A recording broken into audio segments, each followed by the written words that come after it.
Hello and welcome to this KAM webinar looking at our work with the LTC on well-being, on resilience and well-being at work. My name is Katy Moses. If you're watching this, you probably know who KAM are, but we are an insight consultancy specializing in the hospitality industry, and we have worked alongside the licensed trade charity to put together a definitive look into what employees and employers think of and are doing about well-being within our industry. So most of the insight that you're going to see and I'm going to talk you through today is focusing on a survey that we did alongside the licensed trade charity, the LTC, speaking to 250 current or recent front of house and back of house employees. We also spoke to head office management and all within the beer and pub industry specifically, so pubs, bars, and breweries. We followed that up with with 11 in-depth qualitative interviews with senior level HR, MD, and owner operator people within the beer and pub industry to make sure that we got a full 360-degree view as to where we sit currently in hospitality with regards to well-being. So, how is everybody doing out there? I love the hospitality industry. You love the hospitality industry, but we also know that it can be a challenging place to work. And actually, according to the 250 that we spoke to, 72% of those people of pub and bar industry employees admitted to having suffered challenges of some sort within the last 12 months. When we then look at the types and styles of challenges that people are facing, and this is from a personal point of view, this is what they told us, and those are percentage figures there. So 32% said that they had faced mental health or financial challenges, and or 27% at work, 22 health, 16 family, and 8% housing. Obviously, these are not all mutually exclusive problems. Certainly, one can lead to another. Certainly, some are intrinsically linked to each other. 66% of employees that we spoke to described their work-life balance, and we don't call it that, we call it their life-work balance as extremely or quite balanced. Now, that is a positive, and that is also an increase on satisfaction with life-work balance from last year. Interestingly, those with the best life-work balance tend to be in larger companies, so with 100 plus sites, are in management or head offices roles, or and are aged 18 to 34 years and have worked in the industry for less than 2 years. So it does seem, if you look at the evidence, that actually we are treating our team members better as they are entering the industry in recent years than we used to. So that can only really be a positive. But as I always say, research should not be a pat on the back, it should be a kick up the arse. So let's look at what is going wrong and where we can possibly make some positive differences for our employees, for our teams. So 3 in 4 say that they are contacted by colleagues or management outside of office hours via WhatsApp group or similar. Hands up, apologies to the CAM team. That's definitely me, and I will um, try to change that behaviour coming in the future.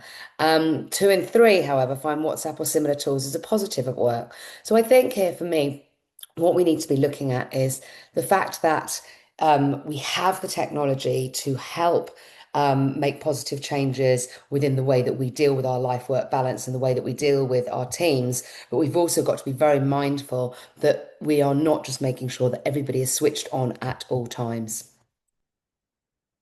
How do our employees currently rate their overall well-being at work?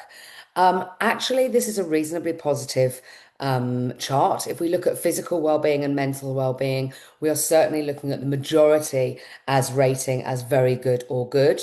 But then once we start to get to that poor and very poor, that really does start to get into an unacceptable percentage figure when you look at emotional well-being, mental well-being, and financial well-being, with 8%, 16%, 15, 19% saying it's poor. So that does give us a little bit of a hint as to what we need to be looking at currently in order to increase the levels of overall well-being of our employees. And what's causing that stress, what's causing that overwhelm at work? Some of these, interestingly, could be sorted out. I would call them low-hanging fruit. Some of these issues could actually be sorted out reasonably easily without a huge amount of financial resource, and actually just by putting some really good and strong policies in place. Things like dealing with difficult, intoxicated customers. Are we training our teams well enough that they know how to do that? And are we assisting them, especially if we've got more junior members of the team? Are the more senior members assisting when this does crop up? Long and irregular working hours. Well, we know that is hospitality. Unfortunately, we are not a 9 to 5 industry, but again, we can be looking at how we can sort of shift that workload and make sure that people are doing the hours and the days of the week that work for them, and looking at how we can make sure that they are not, for example, doing back-to-back shifts that will undoubtedly add to negative well-being.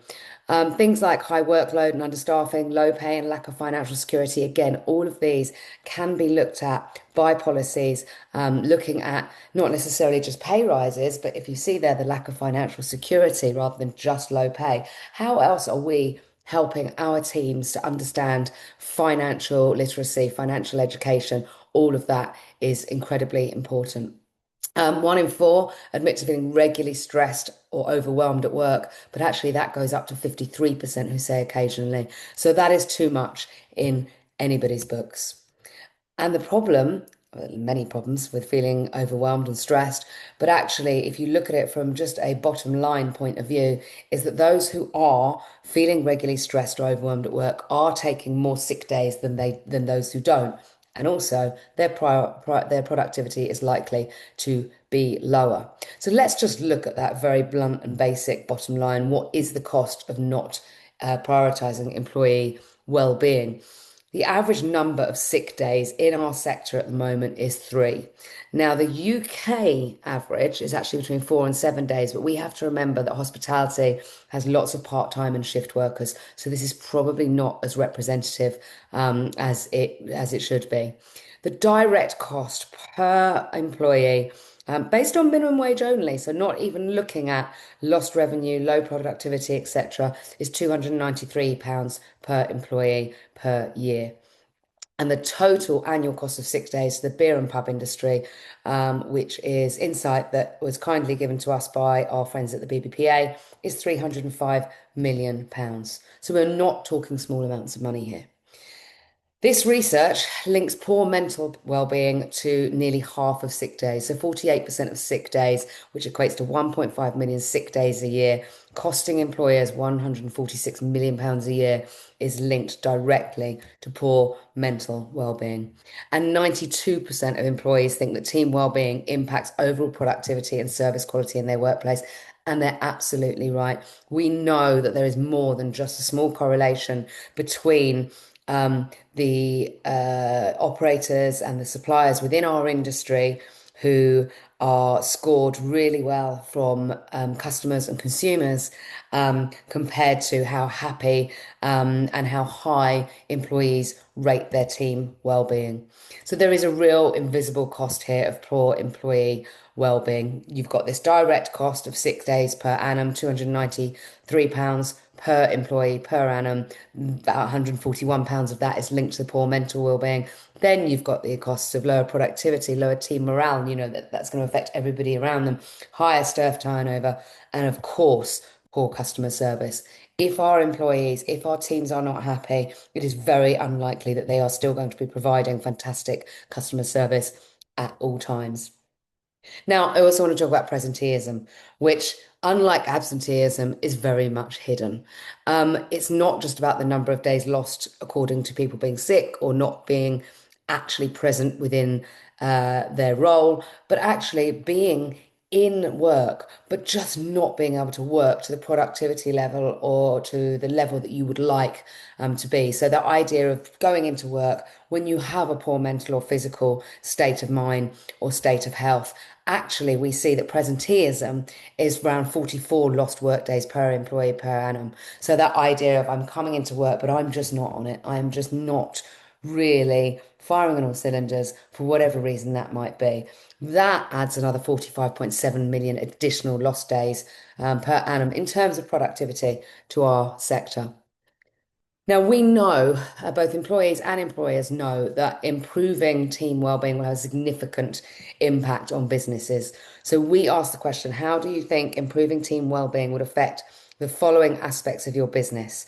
And you can see that staff morale and motivation, 73%. So 73% of people believe that that particular aspect of a business would be positively affected if we improve team well-being, 73% on the level of staff retention, and customer service quality, 65%. You know, it is very much happy team, happy customers. But what is worrying is that actually the majority of employers that we spoke to don't track sick days or presenteeism or their impact on the business. So the question I want to ask today is, are we doing enough to support our team's well-being? We actually spoke to employers within the beer and pub industry as part of this survey in conjunction with the licensed trade charity and asked, what's out there? What are you doing? What are you doing for team and staff well-being? There are employee assistance programs, but unfortunately engagement is low. And this is a theme throughout the industry, is the idea that there is more assistance available than actually our teams are aware. We're not shouting about it enough. We're not bringing it to their attention enough. We are not pushing them towards those EAPs in a way that is accessible and acceptable for our teams. Some businesses do collaborate with the LTC for additional support, but if you take one thing away from listening to and watching this webinar, then you should be. They have so much resource and so many different additional support areas that you can be collaborating with, or that you can be engaging with, and that your teams can be engaging with. Brilliantly, we are seeing that mental health first aid training is increasingly available. And so is the use of wellbeing champions, that idea of raising awareness and supporting employees, and for employees to have somebody who is on their level to go to have those wellbeing conversations. We are seeing flexible working and reduced contract hours where necessary and where possible to support and achieve that life work balance that we talk about. And we're also seeing employers start to provide discounts and financial planning resources and emergency funds, all of which, if you'll remember at the very beginning of this webinar, I mentioned are high up on the priority lists of our teams and what they need. But we must also remember that employees don't always feel that employers value the well-being of staff. The question we asked was, do you feel that your employer values the well-being of staff as much as customer service and operational efficiency? Very much overwhelmingly, no. 66% believe that customer service and operational efficiencies are more valued. However, 31% said that they are equally valued, and so they should be. Most employees are fairly satisfied with the current level of support, but if I am fairly satisfied with anything, then I'm probably not guaranteed to stay in that particular company, to work to the best of my ability and to want to succeed, and for my business and my teams around me to succeed. 27% of people told us they were very satisfied with the level of support currently available, 56% satisfied, 26% believe that their workplace actively promotes a culture of well-being, definitely. 47% say somewhat, and 58% say mental health and or stress management support is available in their workplace. And this is lowest, by the way, for the ages of 55 years plus. Only 49% believe that's available.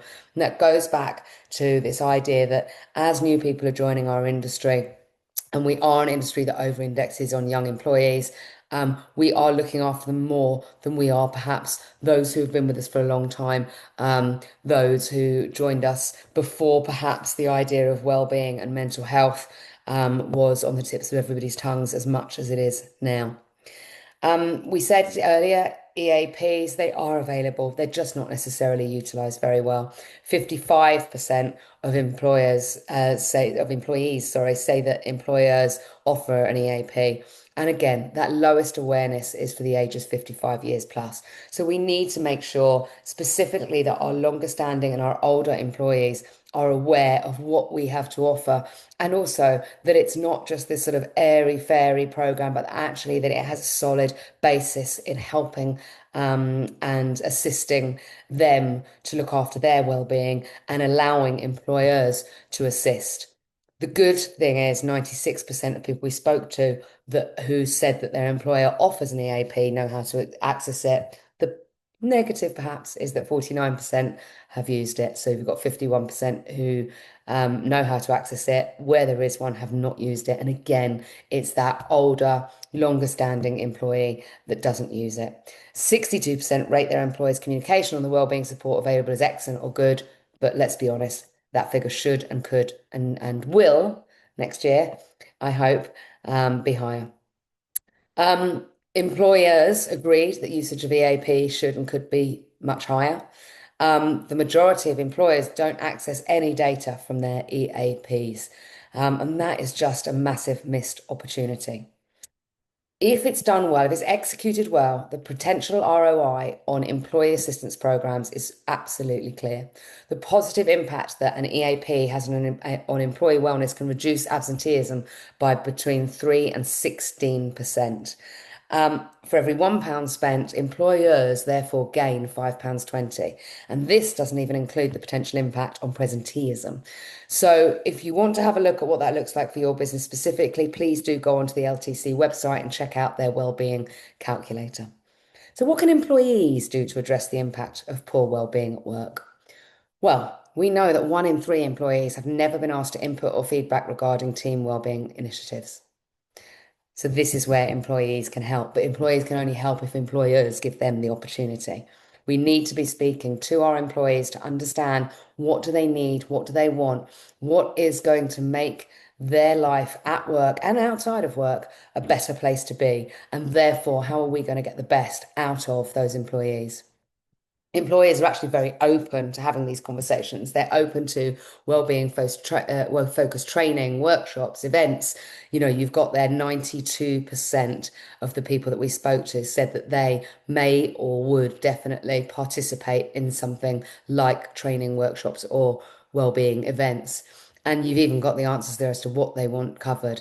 Managing that apologies, balance, mental health and stress management, and then going down into physical health, managing conflict, building resilience, leadership skills, and team well-being. All of these topics are not just for the point of view and for the benefit of the employee, because they will have a knock-on effect as to the benefits for employers. Future strategies that we would recommend that the beer and pub industry should adopt, and that the employers that we spoke to recommended: a greater focus on financial literacy, courses to help employees manage stress, especially when it comes to do with financial situations, a better integration and communication of EAP into induction processes. So that idea that is when you start working, you start understanding what is available to you when it comes to employee engagement and employee assistance programs. Interest in hospitality specific mental health first aider training for managers and staff. I think this is absolutely essential. We know that the hospitality industry is a very different and very unique industry in the UK, and we need to make sure that anything we are doing is being absolutely targeted towards those our particular industry. Expand healthcare policies. It's a bit of a no-brainer for me.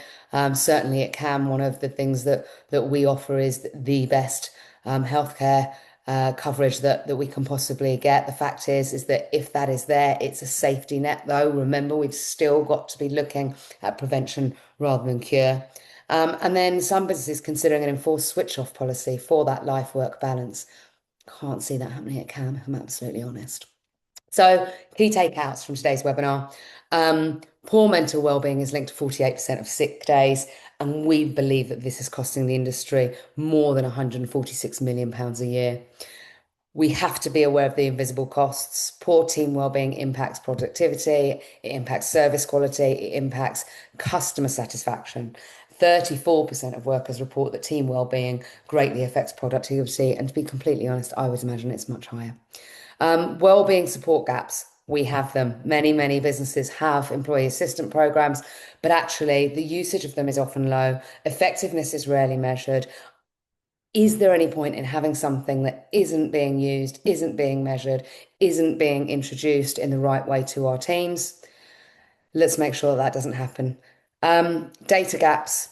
We have the number of costs of sick days, the impact of presenteeism, the EAP usage and effectives, so the ROI that you actually get from putting in um, an employee assistance program, and employee feedback. So many of the people we spoke to are not taking that data on board. If you need some help with getting employee feedback, please do get in touch with us. We would be very, very happy to help you. Let's try and avoid getting that number of 47 lost workdays per employee per annum due to poor employee wellness any higher. Let's get that number down, less than 47 for next year. Pretty please. Thank you very much. That's me. If you would like to contact me about anything that you've just listened to, any of the stats that you've just seen, my email address is there. Thank you very much.